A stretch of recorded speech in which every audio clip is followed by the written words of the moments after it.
Amen, amen. Est-ce que vous pouvez acclamer pour vous-même d'abord?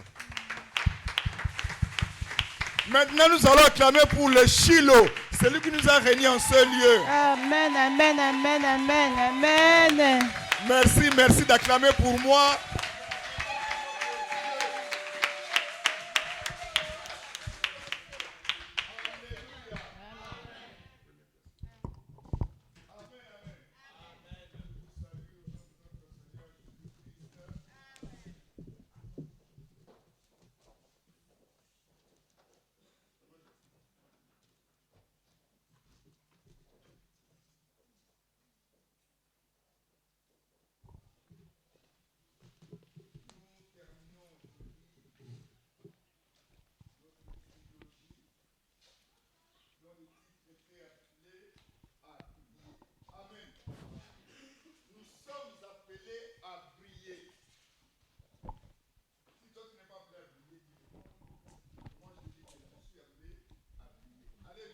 Amen.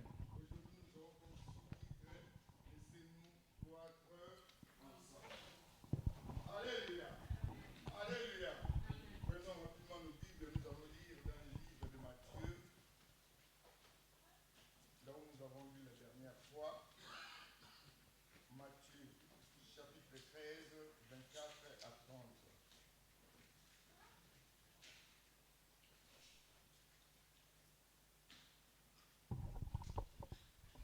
Matthieu 13, 24 à 30, je lis au nom de Jésus. Amen. Il leur proposa une autre parabole et il dit, « Le royaume des cieux est semblable à un homme qui a semé une bonne sémence dans son champ. Mais pendant que les gens dormaient, son ennemi vint, sema de l'ivraie parmi le blé et s'en alla. Lorsque l'herbe eut poussé et donné du fruit, l'ivraie parut aussi. Les serviteurs du maître de la moisson vinrent lui dire, « Seigneur, n'as-tu pas sémé une bonne sémence dans ton champ? D'où vient donc qu'il y a de l'ivraie ?» Il leur répondit, « C'est un ennemi qui a fait cela. » Et les serviteurs lui dirent, « Veux-tu que nous allions l'arracher? » Non, dit-il, de peur qu'on arrache l'ivraie. Vous déracinez en même temps le blé. Laissez croître ensemble l'un et l'autre jusqu'à la moisson. Et à l'époque de la moisson, je dirai au moissonneur, arrachez d'abord l'ivraie et liez-la en gerbe pour la brûler, mais amassez le blé dans mon grenier. Parole du Seigneur.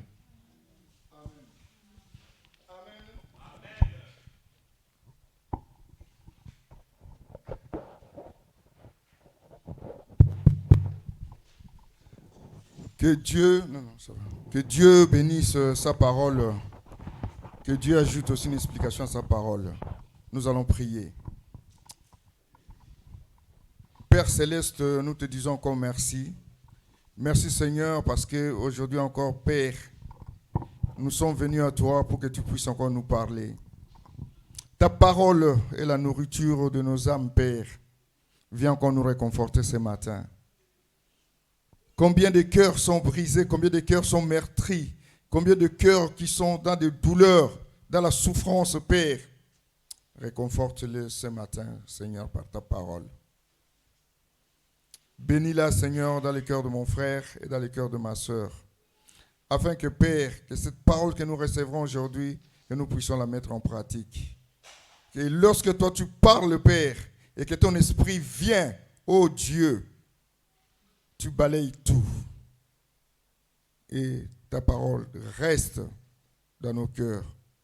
Cette parole qui ne sera ni balayée ni effacée, Père, ce matin. Bénis-la au nom de Jésus. Nous t'avons ainsi prié. Amen. Amen. Amen.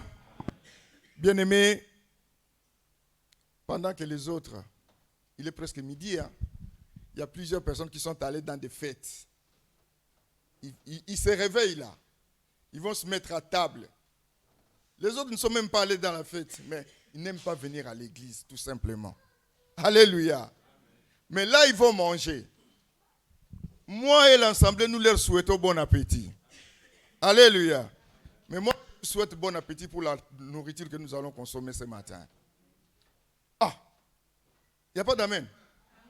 Donc vous ne voulez pas de la nourriture de ce matin? Alléluia. Moi, je vous souhaite bon appétit. Amen. Alléluia.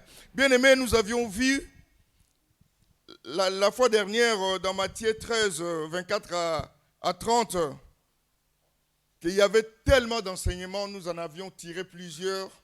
Aujourd'hui, nous continuons encore à tirer d'autres enseignements avec l'assistance de l'Esprit de Dieu et que cet Esprit nous assiste. Bien-aimés, le chapitre 13 là, à partir du verset 24, ça parle du royaume des cieux. Ça parle du royaume des cieux. Mais bien aimé, les personnes qui suivaient Jésus, quand Jésus est en train de parler du royaume des cieux, la foule voulait que Jésus leur explique en quoi consiste le royaume des cieux. Alléluia. Ils voulaient que Jésus définisse le royaume des cieux. Mais non, Jésus a fait autrement, comme d'habitude.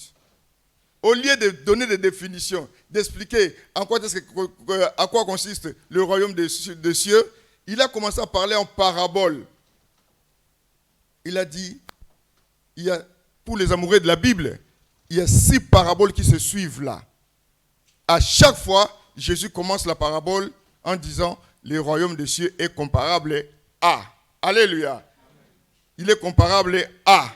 Bien-aimé, il a cité les grains de moutarde, il a cité le filet, il a cité le marchand de perles, il a cité plusieurs choses. Il n'a pas défini exactement ce qui était le royaume des cieux. Il nous a laissé à nous de comprendre à travers ces paraboles, c'était quoi le royaume des cieux. Alléluia. Mais nous, ici, il nous dit que le royaume des cieux est semblable à un homme qui a semé une bonne semence dans son champ. Mais pendant que les gens dormaient, son ennemi vint, s'aima des livrets parmi les blés. Alléluia. Il a dit le royaume était semblable. Tout simplement. C'est à toi maintenant de comprendre, semblable, qu'est-ce qu'il a vraiment voulu dire pour ce royaume.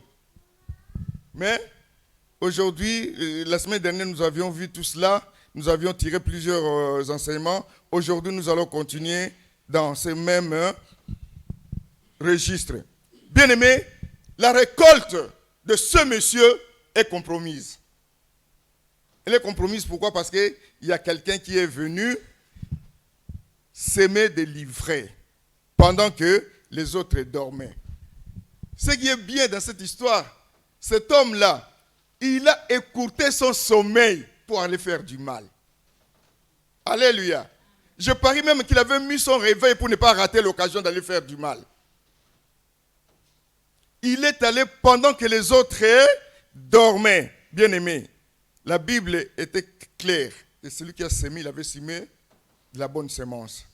L'ivraie, c'est la mauvaise semence. Vous êtes d'accord avec moi, j'espère? Alléluia. Je voudrais que nous soyons sur le même diapason. Nous avions vu que sur le chemin de la vie, surtout la vie chrétienne, bien-aimés, il y aura toujours un ennemi. Alléluia. Il y aura toujours un ennemi. Un ennemi, c'est celui qui ne va pas applaudir ou acclamer ton élévation. Ça, c'est l'ennemi. Il n'acclamera jamais ta réussite. C'est ton ennemi. Alléluia. C'est lui qui te mettra des bâtons dans les roues pour que tu n'ailles pas trop loin.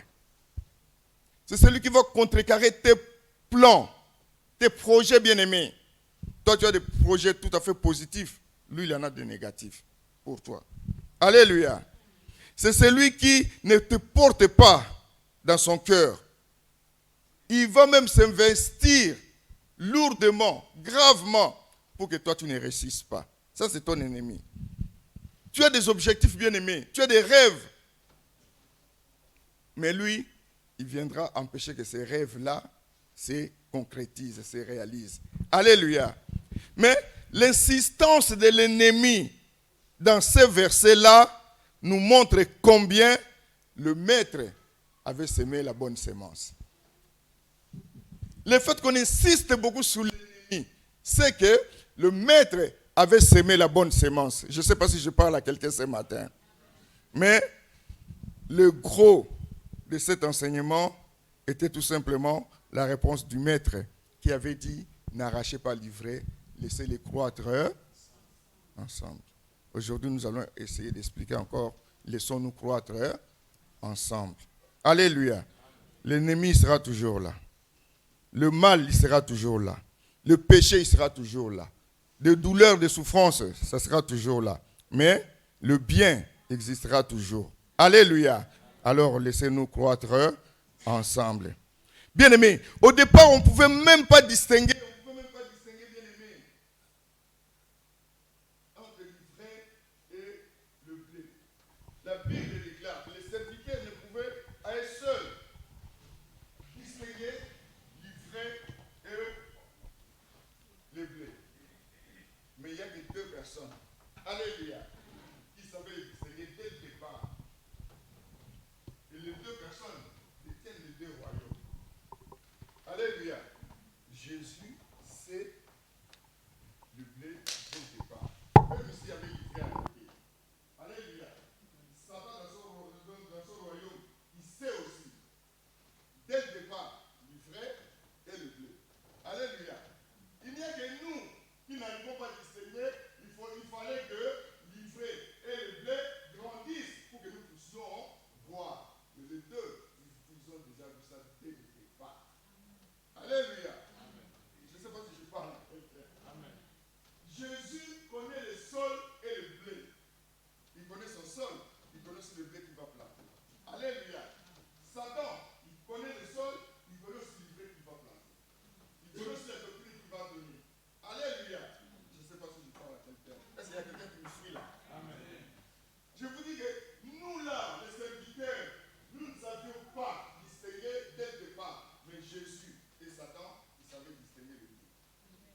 Ils connaissaient leur sol, ils connaissaient aussi leur doctrine. Alléluia. Je parle à quelqu'un. C'est pour cela, bien aimé, quand les ténèbres, le maître des ténèbres, il te connaît très bien. Il connaît tes faiblesses. Il connaît tes moments de force. Il connaît tout ça dès le départ. Alléluia.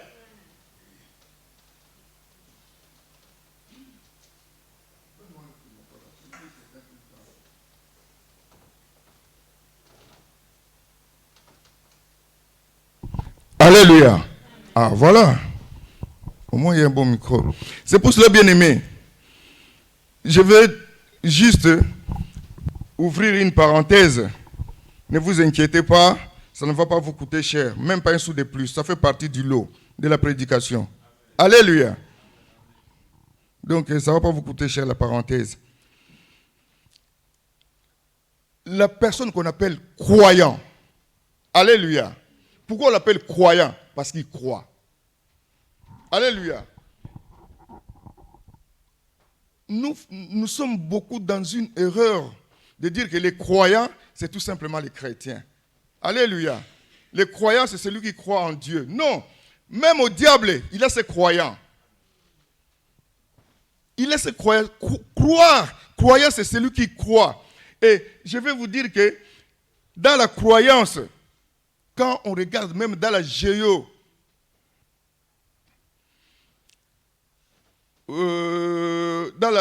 dans la géographie des croyances, dans la géocroyance, on verra que même notre pays, à nous, le Congo, nous croyons beaucoup. Nous avons une très profonde croyance.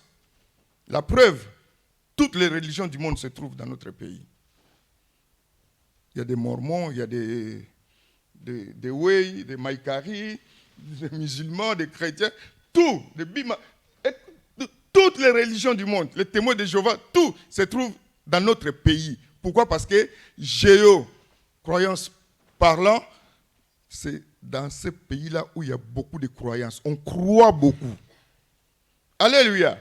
C'est pour cela, bien aimé, dans notre pays, nous avons toutes sortes de religions, même des bouddhistes, il y en a.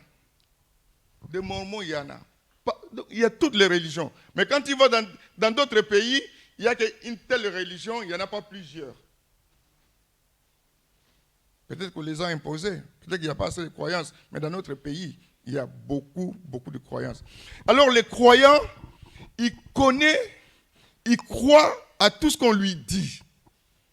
Ça, c'est le croyant. Il croit à tout ce qu'on lui dit. Vous voyez bien. J'ai quitté cette église-là, je suis allé dans cette église-là parce qu'on m'a dit des choses et il a cru à ces choses-là directement. Alléluia. Parce que c'est ça qu'on appelle les croyants. Les croyants, il est là pour qu'il assimile des choses, parfois qu'il ne connaît même pas, parfois qu'il n'a même pas de définition, parfois qu'il n'a même pas du début, il ne connaît même pas du début à la fin, mais il croit. C'est pour cela, Satan, il se met aussi dans cette situation de faire croire aux gens. Alléluia. Lui aussi, il vient dans une terre qui est fertile. Il connaît cette terre-là. Il dit, moi aussi, je vais planter ma doctrine. Et je sais que j'aurai des croyants. Est-ce que je parle à quelqu'un? Ça, c'était juste une parenthèse. Mais dans la vie, vous savez, bien aimé, comme nous avions vu, des réactions humaines spontanées, bien aimées. Et surtout dans les domaines, dans notre cas précis, on est dans un domaine tout à fait agricole. Quand on découvre une mauvaise semence, une mauvaise herbe, on l'arrache directement. Ça, c'est la réaction spontanée d'un homme, d'un agriculteur. Alléluia. Mais les serviteurs sont allés dans les champs. Ils ont vu directement une mauvaise herbe. Ils ne l'ont pas arrachée. Alléluia. Ils sont allés voir le maître parce qu'ils dépendaient du maître. Ils sont allés chercher la vie du maître. Le maître de champ. Et lui ont posé la question, est-ce qu'on peut arracher la mauvaise herbe? Parce que nous savions que toi, tu avais semé la bonne herbe. Alléluia. Le maître a dit non, laisse-les croître. C'est ça le but du jeu. Alléluia. Laissez-les croître ensemble, bien-aimés. Les serviteurs avaient du mal à arroser les deux. Parce qu'ils savaient que l'autre, c'est une mauvaise herbe. Les serviteurs, donc, ils allaient arroser le blé et l'ivraie à contre-cœur parce qu'ils ne voulaient pas de l'ivraie. Mais le maître leur a dit, laissez-les croître ensemble. Bien-aimés, vous savez, même à l'église, il y a pas mal d'hypocrites à l'église. Il y a des impudiques à l'église. Il y a des sorciers qui viennent à l'église. Des marabouts, ils viennent à l'église. Alléluia. Mais quand moi je me mets debout ici là pour prêcher, je ne vais pas dire, bon, tout ce qui est impudique, celui qui se reconnaît impudique, celui qui a la mauvaise sémence, tout ça, sortez parce que moi je vais prêcher. Alléluia. Ça ne se passe pas comme ça. Alléluia. Donc je suis obligé, malgré moi, de prêcher la bonne parole, mais à tous ceux qui sont présents. Alléluia. Je ne sais pas si vous comprenez ces choses-là. Alléluia. On ne va pas faire sortir les impudiques, les hypocrites, les mauvais, parce qu'on doit prêcher la bonne parole. Non. L'eau qu'on devrait arroser le blé et l'ivraie, c'était pour l'ivraie et le blé. Je ne sais pas si vous comprenez ces choses-là. Je voudrais que vous puissiez comprendre ces choses-là. Laissez-les croître ensemble. Même les hypocrites, ils seront là. Alléluia. Même si cette parole-là, ça rentre là-bas, ça sort là-bas, mais tu es obligé de les prêcher, même devant les hypocrites, devant les mauvais, devant la mauvaise sémence, devant les mauvaises herbes. C'est comme ça parce que on doit croître ensemble. Alléluia. Laissez-les croître ensemble nous donne encore notre enseignement. En tant qu'enfant de Dieu, c'est le discernement. Alléluia. Vous savez, savoir résoudre des problèmes dans ta vie, il faut avoir un discernement. Quand les serviteurs sont allés voir les maîtres avait le discernement, bien-aimé. Alléluia. Il dit, laisse-les croître ensemble, n'arrachez pas. C'est-à-dire que ça nous donne notre enseignement, savoir résoudre les problèmes de ta vie. on t'amène un problème, est-ce que tu es capable de discerner tout de suite? Le maître ne voulait pas, il voyait loin, il voyait les dégâts que ça pouvait causer, il voyait trop loin. Mais nous avons un horizon qui est tout près et nous ne voyons pas plus loin que cet horizon-là. Mais le maître voit au-delà de cet horizon. Alléluia.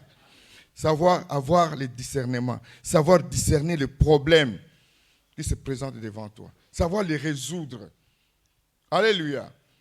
Quelqu'un, quand j'étais encore jeune, il y a quelqu'un qui m'avait expliqué, il dit, tu sais, grandir c'est quoi? Grandir c'est, excusez-moi, savoir donner de bonnes réponses aux questions qu'on te pose, aux problèmes qui se présentent. Et la bonne réponse, c'est que après, tu vois que non, cette histoire-là est arrivée au bout parce que j'avais donné une bonne réponse. C'est là qu'on grandit, on devient mature. Alléluia. Si tu ne donnes pas de bonnes réponses, qu'on vient te soumettre un problème, et que sur ce problème-là, tu donnes une réponse, et que la réponse n'est pas bonne, sache-le que tu ne deviens pas encore mature. Mais toi, en toi-même, tu comprendras que non, ils ont fait cela grâce à la réponse que moi j'avais donnée. Alléluia. Ils ont réussi parce que je leur avais montré une telle bonne réponse. C'est comme ça qu'on devient mature. Alléluia.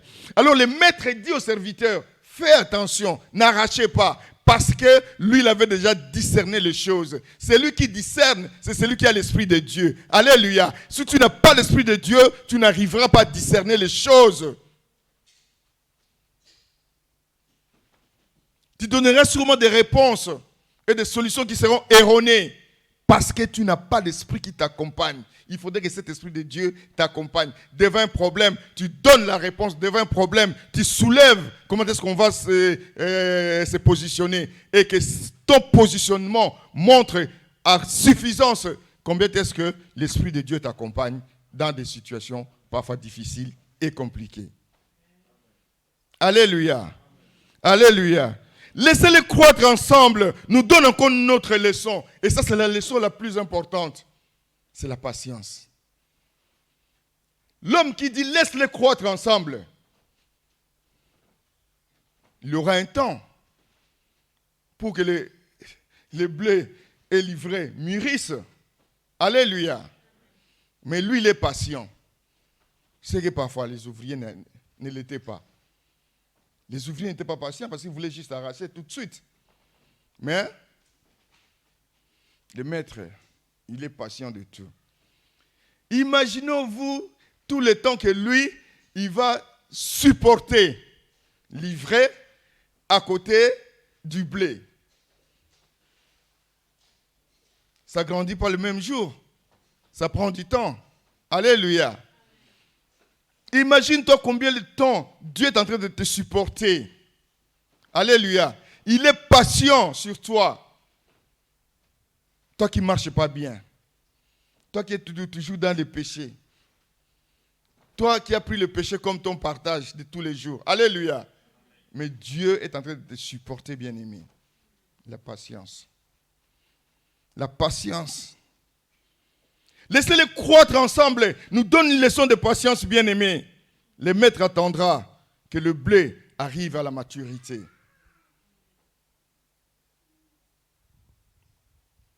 Le maître attend que tu changes. Alléluia. Il est patient. Le maître de moisson, bien-aimé, regarde ce qui se passe actuellement dans le monde. Toutes ces catastrophes, tous ces pédophiles, tous ces crimes, toutes ces guerres-là. Parfois, on se pose des questions. Est-ce que notre Dieu est encore aux commandes de ces choses-là? Alléluia. Il est tout simplement patient. Il est tout simplement patient. Alléluia. Il est tout simplement patient. Je ne vais pas allonger la liste de toutes ces choses-là. Non. Il sait ce qu'il fait. La patience, c'est savoir ce que toi tu fais. Ce que tu veux faire. Alléluia. Patience, c'est prendre du temps de réfléchir. Prendre le temps de t'organiser, c'est ça? De t'organiser. Excusez-moi le terme. Il a accepté avec sa patience que le mal et le bleu grandissent ensemble. Laisse-les croître ensemble, les bien-aimés. Parce que quand on a la patience, on a un autre attribut qui accompagne la patience, c'est la paix. Alléluia. C'est la paix. Il faut savoir trouver cette paix intérieure-là, comme avait le maître, de dire, dans ma paix, je les laisse croître ensemble. Alléluia. Et à propos de la paix, nous allons lire rapidement Psaume 73, à partir du verset 12 jusqu'au verset 17.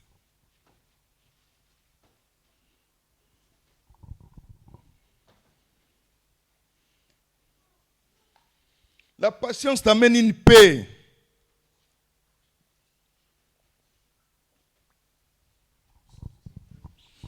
Psaume 73, verset 12, à partir du verset 12 jusqu'au verset 17.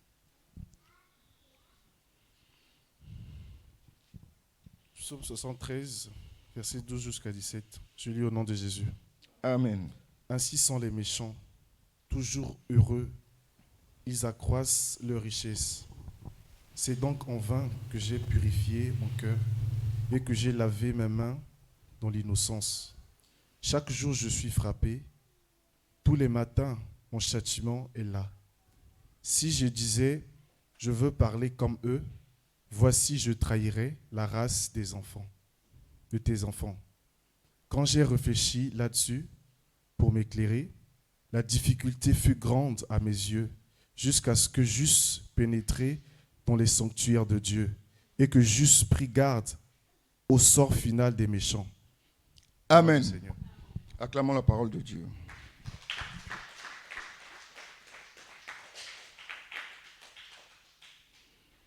L'homme qui parle devant Dieu, il est dans une situation de tentation extrême. Il a appelé tous ceux qui étaient devant lui, ceux qui étaient en train d'étaler les richesses, ceux qui étaient dans l'arrogance, il les a appelés des méchants. Alléluia. Il les a appelés des méchants. Il dit, ils étalaient les richesses devant moi tous les jours. Et ils étaient arrogants. Il était en train de se poser des questions, mais pourquoi toutes ces choses-là? Où est mon Dieu? Alléluia. Où est mon Dieu? Et il se trouve que dans cette situation-là, on voit comment est-ce que les gens peuvent devenir haineux, jaloux, à cause des richesses des autres. Alléluia.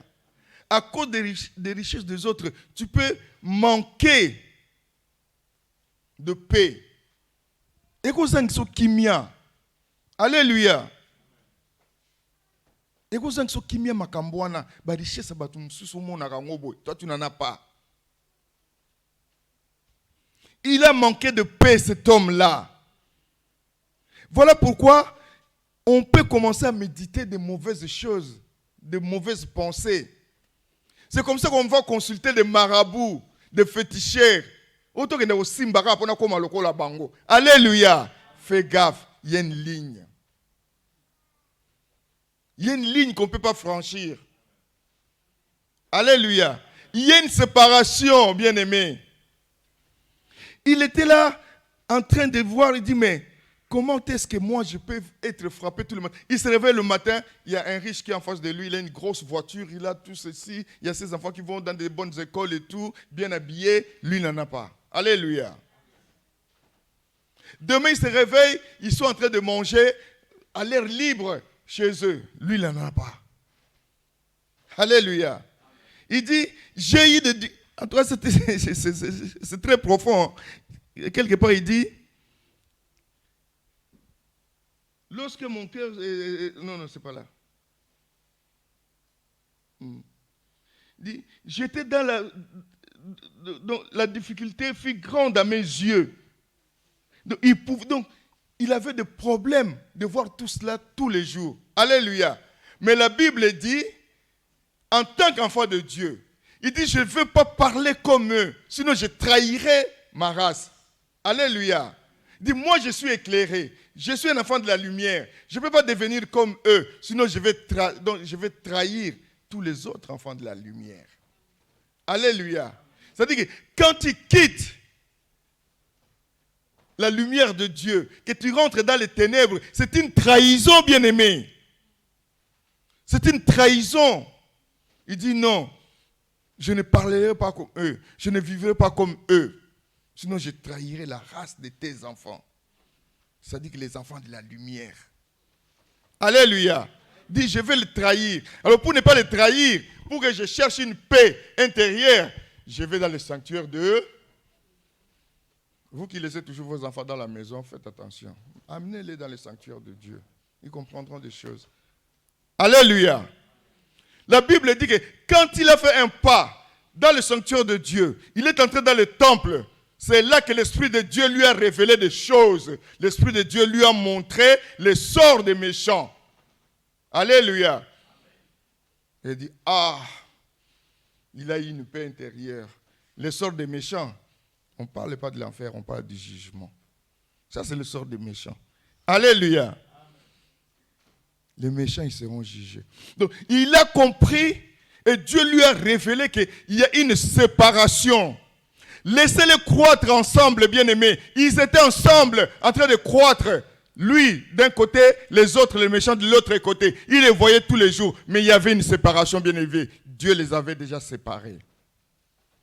Laissez-les croître ensemble. Les blés et l'ivraie. Il y aura une différence, bien-aimés. Dieu fera la différence. Alléluia. Papa, lisons encore pour voir toutes ces choses-là très bien. On est dans le livre de Daniel, chapitre 12, 8 à 10.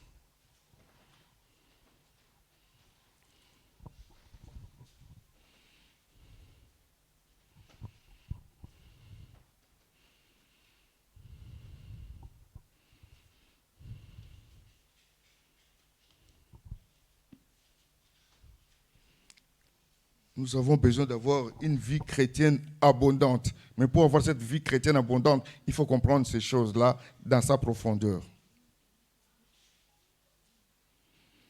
Daniel chapitre 12, versets 8 à 10.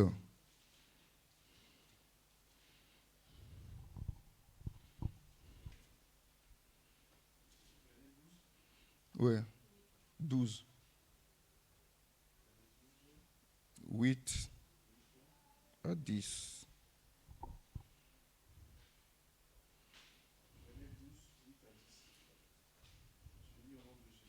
Amen. J'entendis, mais je ne compris pas. Et je dis, mon Seigneur, quelle sera l'issue de ces choses?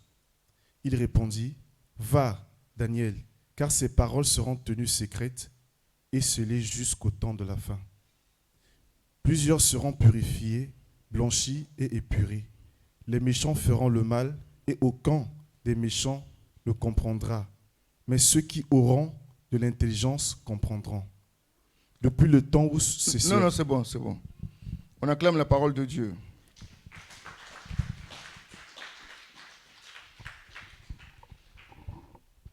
C'est encore l'ange qui vient voir Daniel. Et il lui donne des prophéties des temps de la fin. Il lui donne des prophéties. Mais Daniel n'a pas compris. C'était trop lourd pour lui pour comprendre ces choses-là. Il demande à l'ange, il dit, mais tu as parlé, mais je n'ai pas tout compris. L'ange lui dit, c'est pas grave. Mais moi, j'ai parlé. Alléluia. Si toi, tu n'as pas compris, tout ce que je t'ai dit, c'est le. Alléluia. Mets un sceau, ça devient secret. Jusqu'à la fin du temps. Mais il définit, maintenant il est en train d'expliquer la fin des temps. Il dit, pendant ces temps-là, à la fin, plusieurs seront purifiés. On ne parle pas de plusieurs sont purifiés. Ils seront quoi? Alléluia. Purifiés. C'est-à-dire qu'on aura une sorte de conscience. La conscience doit travailler. Alléluia. Le cœur doit travailler. Et tout cela doit s'opérer par la foi de l'œuvre du Christ. Amen. Alléluia. Il dit, plusieurs seront purifiés. 10. Je cherche encore dans mes notes. Ils seront blanchis. Alléluia. Blanchis, le chrétien sera délivré, bien-aimé, de la culpabilité du péché. C'est ça, être blanchi. Alléluia. Pour être revêtu d'une robe de justice et des vêtements du salut, parce que tu es purifié. Alléluia. La Bible dit, en plus, il dit, ils seront éprouvés, bien-aimés. Dans d'autres versions, affinés, dans d'autres versions, je ne sais plus quoi, affinés, éprouvés. Donc tu seras comme de l'or qui était brut, alléluia, qui est passé par le feu, qui est devenu brillant. Alléluia. C'est ça, être éprouvé. C'est-à-dire que tu seras pur, comme de l'or qui est passé dans le truc, aux mains de forgerons, si ils sont forgerons quoi, mais qui soit passé dans le feu. Mais seulement, il parle de méchants. Il dit, les méchants seront voués à faire le mal parce que ils seront sourds et aveugles. Alléluia. Ils seront sourds et aveugles. Quand nous avons lu Ésaïe 60, ils ont dit quoi? Quand les ténèbres couvriront la terre, il n'y aura que des personnes qui auront la lumière sur eux, qui pourront se voir. Alléluia. Mais entre eux, dans les ténèbres, ils ne se verront pas. Alléluia. C'est-à-dire qu'ils seront aveugles pour voir des choses des enfants de lumière. Ils seront sourds à la parole de Dieu, les méchants. Ce n'est pas moi qui le dis, hein. C'est Jésus qui envoie la prophétie. Alléluia. Il dit, donc, les méchants seront quoi? Sourds et aveugles. Alléluia. Mais par contre, les autres, les enfants de la lumière, alléluia, auront une intelligence pour comprendre ces choses-là. C'est-à-dire que Dieu viendra te donner une intelligence surnaturelle. Alléluia. Pour comprendre ces choses-là. Pour que tu restes dans la lumière. Pour que tu sois tout le temps éclairé. Alléluia. Et cette intelligence particulière-là va te donner le discernement pour comprendre les choses de Dieu. Amen, amen, amen. Amen, amen, amen. Vous savez, quand on parle des méchants comme ça, là, il n'y a que la parole de Dieu qui peut les remettre sur le bon chemin. Alléluia. Mais s'ils deviennent sourds et aveugles, Dieu va faire la différence. Il tracera une ligne. Alléluia. Entre la lumière et les ténèbres. Bien-aimés, vous savez, il y a parfois des choses qui sont irréversibles. Et parfois, quand on parle des méchants comme ça, parfois c'est irréversible. Quand tu prends un fruit qui est en train de pourrir là, et ben alléluia. Même si tu le mets au frigo, ça va peut-être ralentir tout simplement, mais il pourra. Et il toujours. Alléluia. Et on n'a jamais fruit bien. Jamais. Il y a des cycles qui sont irréversibles. Le méchant ici, là, c'est ça. Il dit les méchants continuent toujours à faire du mal. C'est pour ça que quand nous avions lu dans Apocalypse 22, je vais encore lire ça rapidement, le dernier chapitre de la Bible. Apocalypse 22, au verset 8 à 10. Hein. Ouais, c'est moi, Jean, qui ai entendu et vu ces choses. Et quand j'ai entendu et vu, je tombais de pied. Mais, c'est 10 à 12 plutôt. Il me dit, ne scelle point les paroles de la prophétie de ces livres. Alléluia. À Daniel, on lui avait dit que ces paroles-là, il faut les sceller, que ça soit secrète. maintenant nous sommes dans la fin de temps. Alléluia. Ces paroles ne seront plus scellées. Et la Bible continue, dit que les méchants continueront toujours à être méchants. Celui qui fait le mal, il continue toujours à faire le mal. Alléluia. Alléluia. Vous savez, bien aimé, le verset 13, le chapitre 13 de Matthieu, ça nous a enseigné encore, ça nous a donné encore un autre enseignement, une autre leçon. Jésus voulait tout simplement nous dire aussi que l'évangile qui a été tant annoncé, il commencera petit, mais il grandira. Alléluia. Mais il sera l'objet de plusieurs attaques. C'est comme ça qu'il compare le blé et l'ivraie. Mais pendant que l'évangile sera attaqué, pendant que l'évangile est en train de croître et qu'il est tout le temps attaqué, je suis venu dire à quelqu'un que notre Seigneur, il est au contrôle de tout. Assis sur son trône, il est au contrôle de tout. Alléluia. Alléluia. Et que lui va s'en occuper personnellement. Bien-aimé, laissez-nous croître ensemble. L'ivraie ne t'étouffera jamais. Alléluia. Un enfant de lumière, l'ivraie ne t'étouffera jamais. Les ténèbres ne seront jamais sur toi. Alléluia. Il n'y a que la gloire de l'Éternel qui sera sur nous pour nous éclairer dans ce monde assez compliqué. Bien-aimé, que Dieu bénisse sa parole. Lèvons-nous.